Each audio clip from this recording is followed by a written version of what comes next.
Instanciamiento de matrices. Partiendo de las variables definidas en la lámina anterior, en esta lámina veremos la sintaxis para instanciar una matriz según el tipo de dato que estemos utilizando. La sintaxis es muy similar a instanciar una variable de tipo object, y de hecho, esta es una de las características más importantes de Java. Incluso las matrices o cualquier tipo en Java que almacena una referencia hereda de la clase object, ya sea de manera directa o indirecta. Por lo tanto, las matrices también descienden de la clase object. Sin embargo, la diferencia con instanciar un objeto normal a una matriz es que un arreglo indicamos el número de elementos máximo que contendrá dicha matriz. Es que en una matriz indicamos el número de elementos máximo que contendrá dicha matriz, tanto en número de renglones como en número de columnas.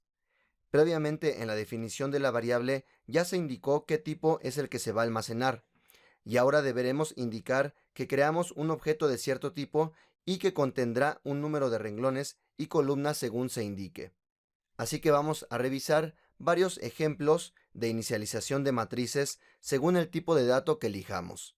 Así que para instanciar una matriz debemos ya de tener definida una variable de tipo matriz como lo vimos en la lámina anterior, y posteriormente utilizamos el tipo new. En este momento es que se está reservando espacio de memoria, y también aquí es donde la clase object es la clase padre de todos los tipos matriz en Java, debido a que estamos utilizando el operador new. Posteriormente indicamos el tipo de dato que va a almacenar esta matriz y finalmente el número de renglones y columnas que va a contener esta matriz. Vamos a ver algunos ejemplos para instanciar matrices de tipo primitivo. Por ejemplo, podemos tener la variable enteros y para inicializarla utilizamos el operador new, posteriormente el tipo que va a almacenar enteros y finalmente que va a tener dos renglones y dos columnas. Así que va a ser una matriz de 2 por 2. También podemos tener la variable banderas y para instanciarlo vamos a utilizar el operador new, posteriormente indicamos el tipo boolean y esta matriz va a ser de 3 por 2, es decir, 3 renglones por 2 columnas.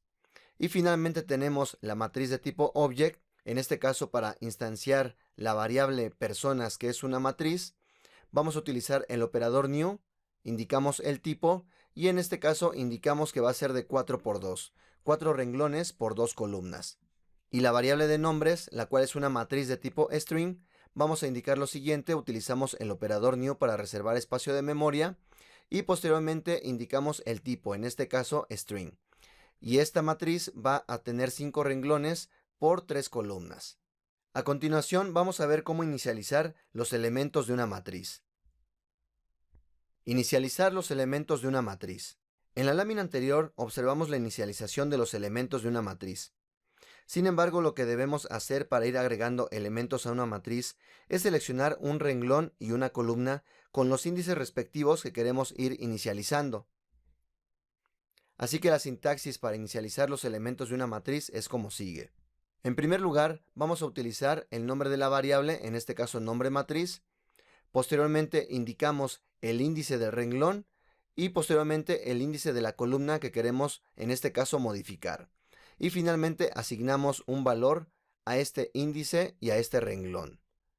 Así que en la matriz se va a modificar el elemento seleccionado por estos índices, tanto el renglón como la columna. Y vamos a ver algunos ejemplos para inicializar los elementos de una matriz, por ejemplo de tipo entero. Lo que debemos hacer es utilizar el nombre de la variable de la matriz y posteriormente indicar el índice del renglón y también el índice de la columna. Y una vez seleccionado ese elemento, posicionándonos en esa celda de la matriz, asignamos el valor de 15 al renglón 0, columna 0. Y posteriormente, si quisiéramos modificar el valor de la celda ubicada en el renglón 1, columna 0, podríamos hacerlo de esta manera y finalmente asignamos el valor de 13 en el renglón 1, columna 0. Ahora vamos a ver ejemplos para inicializar los elementos de una matriz de tipo object.